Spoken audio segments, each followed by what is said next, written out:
Hello everybody, my name is Colin Robold and I am ready to begin on the first part of the reason I made my channel, to help other people understand how to do 3D animation or 3D modeling, whichever they want to do.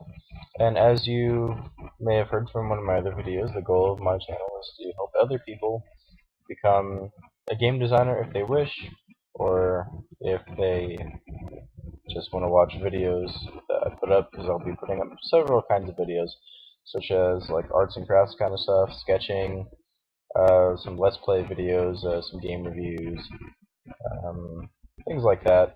And the main goal for me is to become a game designer, and most of the time we'll be practicing 3D animation and 3D modeling, and I would like to have other people join me if they wish, so that there can be a little bit of a community here that could discuss our progress.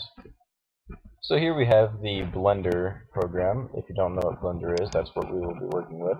You can go to Google and type in Blender 3D, and this is a open source program, meaning it's completely free, and there's no risk to it. There's several thousands of people that use this. And after you type in Blender 3D, go to the Blender home. This page doesn't always work for me, but if it doesn't work, you gotta wait a week for some reason, and it just randomly works. A little weird, but yeah, my computer's a little slow right now because I have an hour-long video here, half an hour-long video here, and I'm trying to upload a video, and I can't watch either of those videos until that's done uploading. Okay, so here's the main website. This is a really cool website. You can, if you don't really care all that much, you can go up here and download it for yourself. Like I said, completely free, nothing to worry about, fun to do, easy to use. You can also check some other things that other people have done. The professionals of Blender put things up like Big Buck Bunny. Don't think I've seen these two. This one was called Sintel. But they got some really amazing things on this website. They even have some little tutorials and things like that. And so once you got it downloaded, you can open it up and you'll see something kind of like this. Go ahead and just click away from that. You will actually be seeing this. This is your default cube, and it always starts when you start a new project, unless you set it not to do so. So I'm going to go through the basic controls here. The point of this video is to show you the interface mostly. Blender has a lot of keyboard shortcuts that would be good to write down.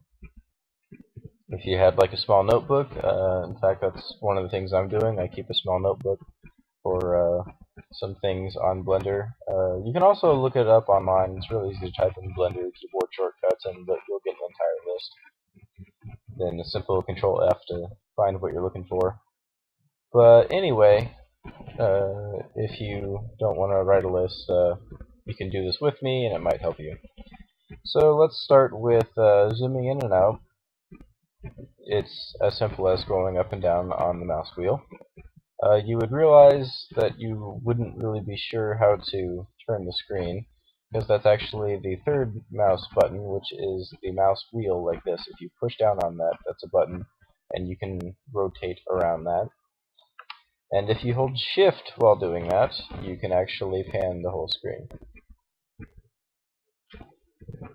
So simple thing that you can do with just the mouse wheel: zoom in and out, turn, and move around like this. And that should cover mostly of what you need to do as far as concerning what you're looking at. If you have something here and then something over there, you can move over to that. Yeah. So now to talk about the cube. One of the things that I did in my class that helps me understand Blender the best was the first project that we did that actually a surprising amount of people missed. Because when the class first started, it was like me and 3 other people in the class. But then after that project was done, we got like 5 or 6 more people, and they always had a lot more trouble.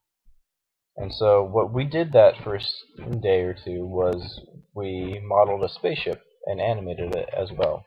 So I'm going to try and guide you through that same process. Hold on, I want to hide that. So you have our cube here. You select things by right-clicking, like that. There's the camera, and then the cube. You just right-click them, it switches between them. You can hold Shift and select multiple things at once, and you'll see that it selects in between them. So let's see. Let's talk about some basic movements. Now, when you have Blender up, there's a little bar down here. It looks like I don't know what you would call that. It's the grid axis here. Hold on. Okay, sorry about that. So, as I was saying, there's this little bit down here that shows a red, green, and blue line, all in different directions, such as the global axis here. And if you click that, you have three different options. You have the little arrow, the curve, and the ray. These all do different things. If you're okay with kind of a jumbled workspace, you can hold Shift and actually select them all at the same time. And I'll go through them one by one what they do. These are mostly for if you don't like keyboard shortcuts that well. This first one that is a pointer is for moving objects, and you can grab the little arrow and it will move it across that axis only. I can't drag it further up this way or further down this way. It will only be on that axis. Then Control Z to get it back in the middle. Then you can pull it this way, pull it up and down, and that covers most of your movement, and you can get it to be wherever you want. So if you use them all at once, you can push that this way, and then push it that way, and push it down, and you can get it to where you're trying to get it to. The next one that shows a curve is for rotating things. So you can rotate the cube along the axis. Then rotate it this way, and this way. Whee! And this one is for resizing the cube. Scale it this way, and scale it this way, scale it this way, or this way, or this way, or this way, and that way. And like I said, you can turn them all on at the same time. It's a little confusing, but it's possible.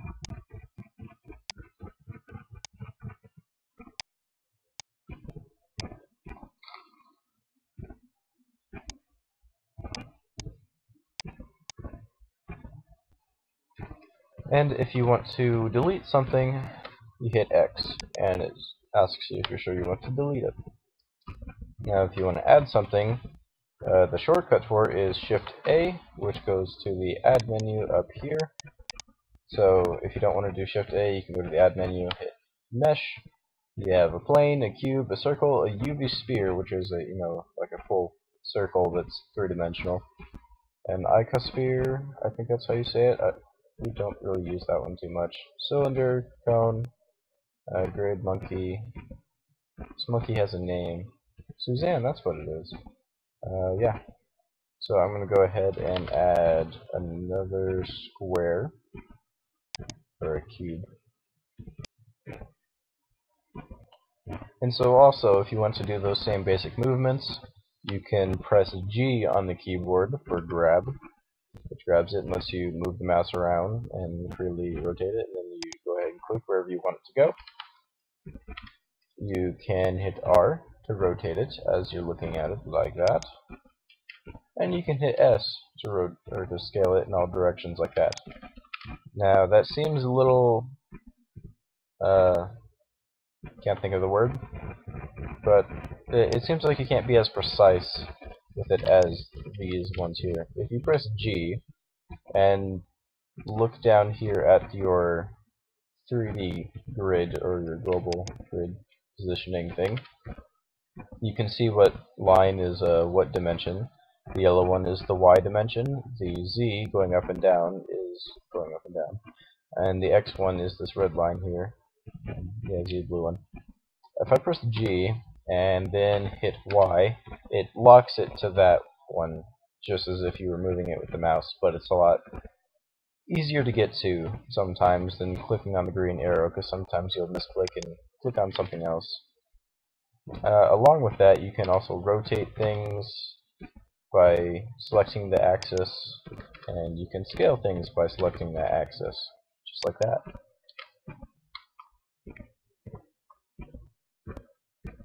See, I think that about covers that. And so now I'm going to show you. Well, that's like level 1 right there, because some people would come in and do something like that, and then add another block, and then try and move it and build something like this. And you can do that if you want, but I wouldn't really recommend it. It's actually much easier to do once you learn how to do the next step. Okay, so I'm going to get my cube back here because I just messed it up. And the next level that we're going to do here is pressing tab, which brings you into edit mode. In edit mode, you can edit the sphere more in depth than you could in object mode. You can see the whole thing's turned orange now. That's a good sign. It means that the entire cube is selected. You can press A to deselect. A selects and deselects everything.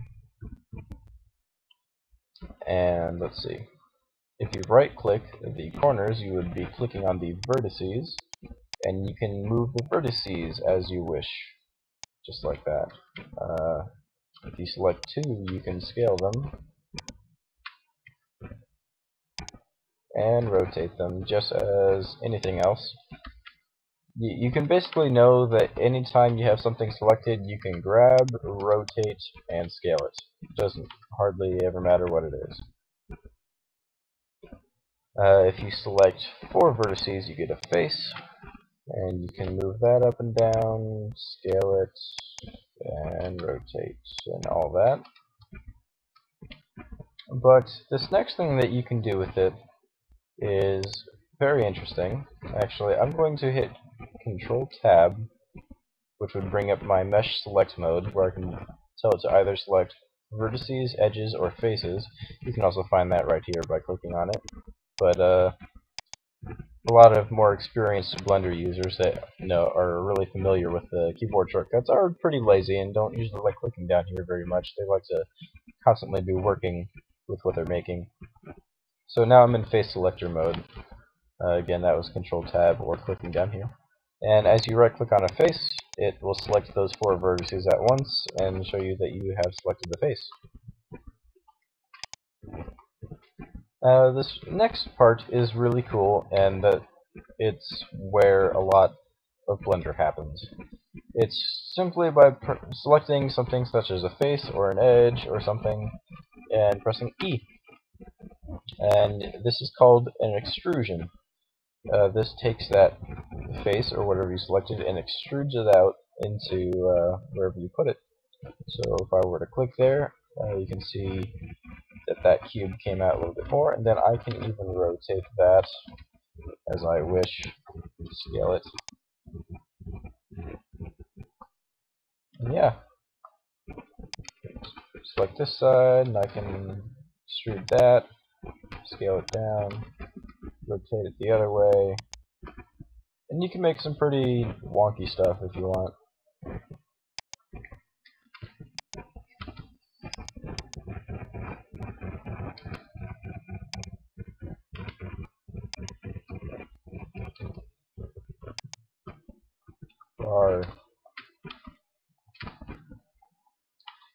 So when it comes to modeling something, really the most important thing to know how to do is how to model in this sort of way, where you start from what you have and extrude it into what you need it to and shape it how you need it.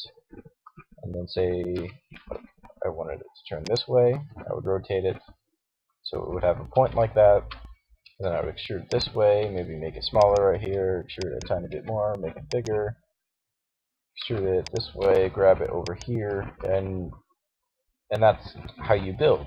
It's almost like sculpting with clay a little bit, that you just add more onto it as you wish. Also, when it comes to this, some interesting keyboard shortcuts that you would like to remember is on the numpad key, not on your regular numerical keypad at the top of your keyboard, but on the numpad keys on the very right. If you press 1, it shows you the front view, and as I just found out, I've been modeling this thing sideways. You press 3, it shows you the perspective from, it's called the right perspective, but it's actually looking from the left side. It's the left of whatever you're looking on. If it's a person and it's facing the camera here from the front perspective, this would be the person's left. Another one is 7, which shows you the top. The other ones in between are kind of buttons that you can use to quickly turn the screen like this, but don't really use those. Don't think 9 does anything.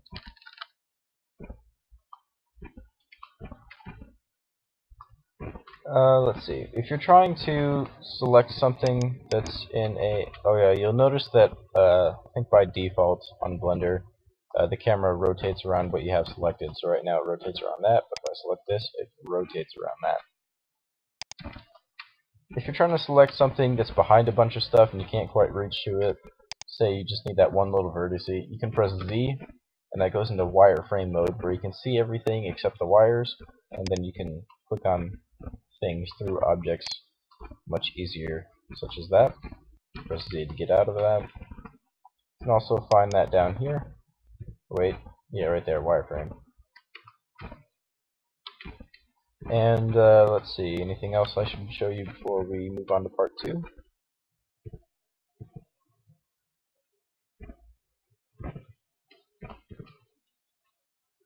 You probably want to know a little bit about the camera.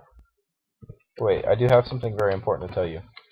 If you build an object in edit mode, such as I have here, and you wanted to add something to it, like a ball on top or something, and you go to UV sphere and add one in, you know, place it nicely right there. If you left object mode, or left edit mode and went into object mode, you would see that they're stuck together. Now, that's usually what people want, and sometimes that's not what people want. Let's see if I get rid of that. There, that was not what I wanted.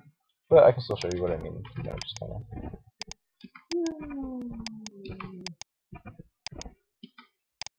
Okay.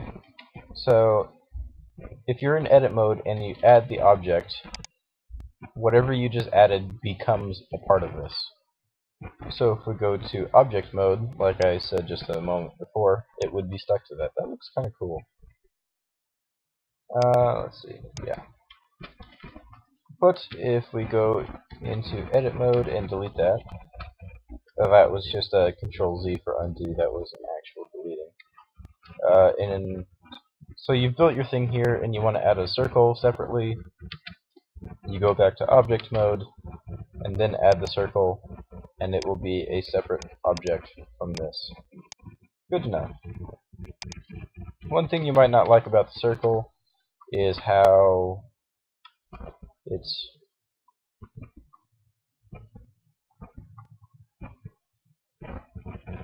go down.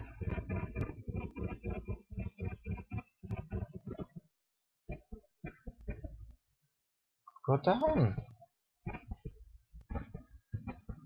One thing you might not like about the circle is how it has this really... The Blender term for it is a flat look. You can see every individual square. Over here in your object tools, this is kind of some tools over here that,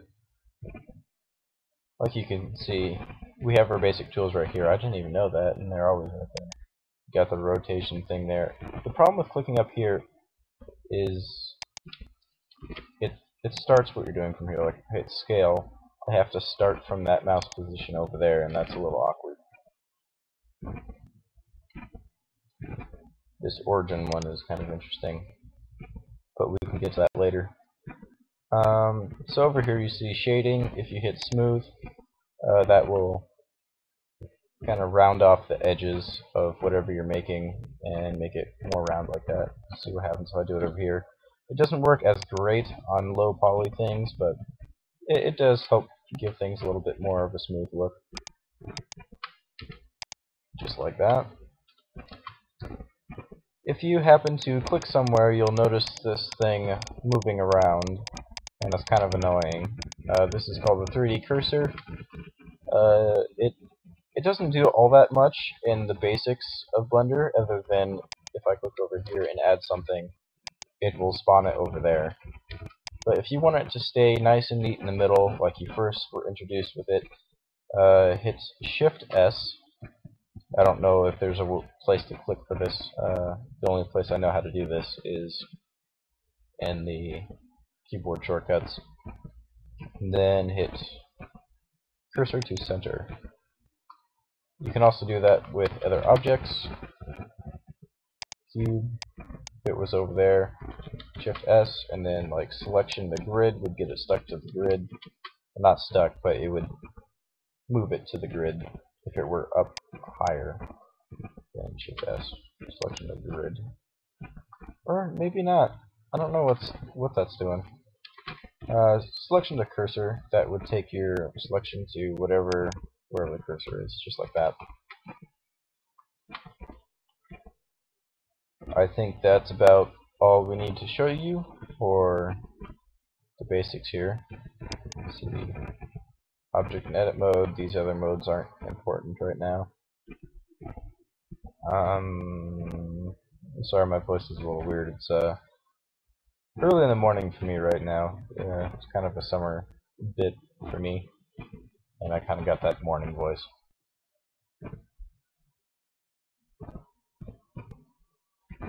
So yeah, that appears to be what we need. Say you make something and you want to take a picture of it for now, but you don't want it on this grid. You can press in, and this is a very common extra toolbar sort of thing. I think it's called the navigation area. I don't really know the names of these things that much, but you just gotta know what they do. But yeah, if you press N, that comes up. Press T to remove the toolbar. I'm not sure what you need to move the timeline. I think it requires like a shift space bar or something. Yeah, there we go. And then shift space bar. That like maximizes your view by taking out all these over here and the toolbar. Okay, so N brings this up, and let's see, the grease pencil. I can teach you that later. Somewhere down here is a display drop-down menu. You can take away the grid floor and then take away these, and then click somewhere else with the cursor. That orange dot kind of gets in the way. You can kind of do that, like select the camera and then hit H to hide it. Alt H unhides things. It's a very good thing to know, because if you hide things and you can't find them, it's pretty sad. If you want to know how to look from the camera's perspective, that is 0 on the numpad, and it goes into the camera. But it's a little tricky when trying to use multiple cameras at once, so try and keep it to one camera. And while you're in the camera with the camera selected, as you can see by the orange square, you can move the camera around. And see, scaling it does pretty much nothing. And rotating it is kind of funny. If you want to see what the actual thing looks like, the actual final result, you can go up here to render and hit render image, and it shows you what you're looking at. And hit escape. If you want to save it, you can either do like I was talking about, do a screenshot, or over here in the render area. That would be a little complicated. You might accidentally end up with 250 pictures of what you were working with. So let's talk about that in some other video. Just try a screenshot for now. Press 0 to get out of the camera. And I think that's about it for the basics.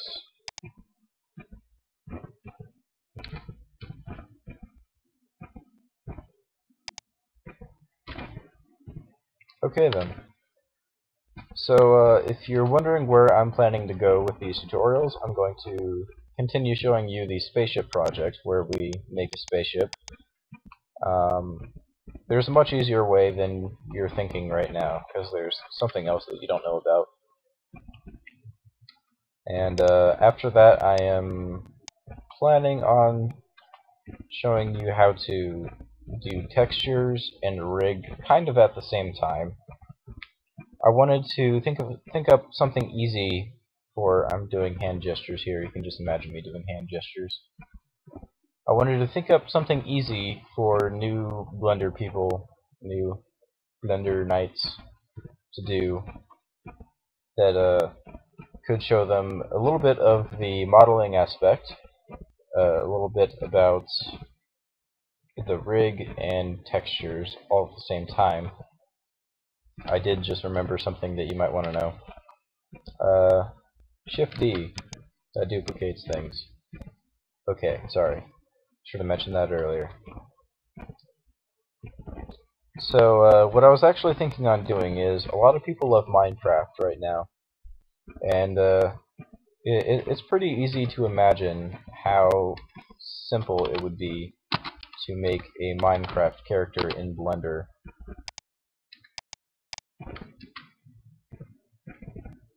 Don't know what happened there.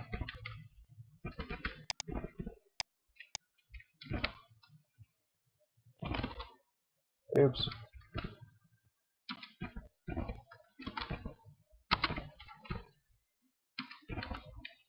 While you're rotating something like this, you can also type in an amount, such as 180.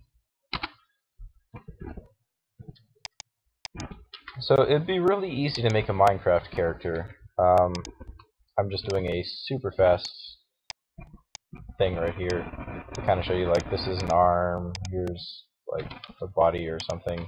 This is super fast, like I'm really hardly paying attention on that. But to make a Minecraft body would be pretty simple. Then along with texturing it would be really simple, because these are simple, very low poly figures, which are easy to start out with texturing. It's hard to texture things. Oh, that's interesting. I didn't even have to press G. If I hold down the right click, it moves it. I just learned something. I'm distracted. I'm sorry. If it's low poly, meaning there are a low amount of faces, you can see how many faces you have up here. Like my entire project here, this, and this, has 26 faces. To work with something like that for texturing is very easy to do and good for beginners. And then along with making a rig for it to animate the person would also be fairly easy to do. And so that's one way I'm thinking of going after the spaceship project. And I feel like there'll be a couple of people out there that won't like it that haven't played Minecraft. And I understand them, because I didn't want to play Minecraft at first either. But bear with me, if you will. I mean, I can try and get another project going at the same time. I had another project in mind that was a little bit more advanced. It was either to remake one of my characters in a video game, let's see, RuneScape. And the other idea that I could try and do with you guys is making Pokemon. As you can see, I already made one. I have a video for it. And this is with, like, full animation here.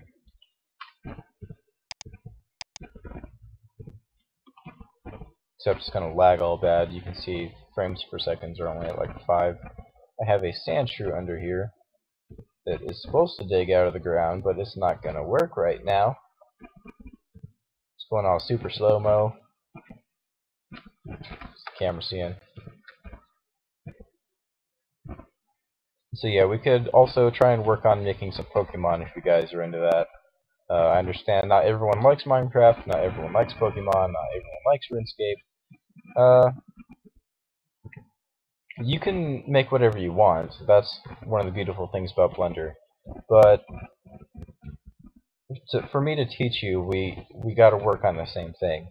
And sometimes if you look at tutorials on YouTube, which you can find plenty of, They'll show you how to make things like a car, a kitchen fork, simple things like that. But well, of course, the car is not simple.